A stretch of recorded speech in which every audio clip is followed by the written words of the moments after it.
তোমাদেরকে একটা জিনিস মাথায় রাখতে হবে কি, তোমাদের মানে মনোযোগটা নেই, কনসেন্ট্রেশনটা নেই। কেন নেই? আমি একটা জিনিস বারবার লক্ষ্য করছি, 5 মিনিট বা 2 মিনিট কেউ সময় পেলেই ফোনটা আগে কতক্ষণে বের করব, কতক্ষণে ফোনটা ঘাঁটবো। ব্যাপারটা কি হয়ে যাচ্ছে, মানে তোমরা ফোনকে টাইম দিচ্ছ না, মানে তোমরা ফোনকে ইউজ করছো না, ফোন তোমাদেরকে ইউজ করছে।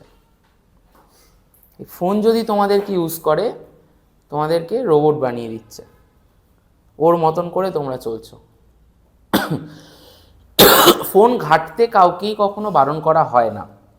আজকের দিনে টেকনোলজি এত উন্নত, ইউজ করতেই হবে। নোটস ফোনে, এক্সাম্পল ফোনে, ভিডিও দেখে দেখে অনলাইন ক্লাস ফোনে, পড়তেই হবে, ফোন ইউজ করতেই হবে। কিন্তু সেইটাকে তুমি কতটা সঠিকভাবে ইউজ করছো আর কতটা সময় গেম খেলছো, এইটা একটুখানি আমি মনে করি যদি কন্ট্রোল করতে পারো, আর কিছুই না, তোমরা একটা সপ্তাহ কন্ট্রোল করে দেখো, নিজের এক সপ্তাহের মধ্যে ইমপ্রুভ দেখতে পারবে, জাস্ট 1 উইক।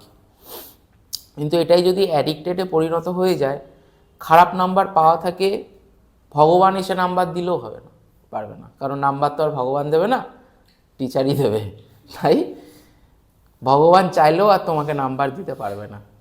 তাই একটু পড়ো, পড়লে তোমাদেরই উন্নতি, তোমাদেরই ভালো ইনকাম করতে পারবে, এটাই হবে, আর কিছুই না।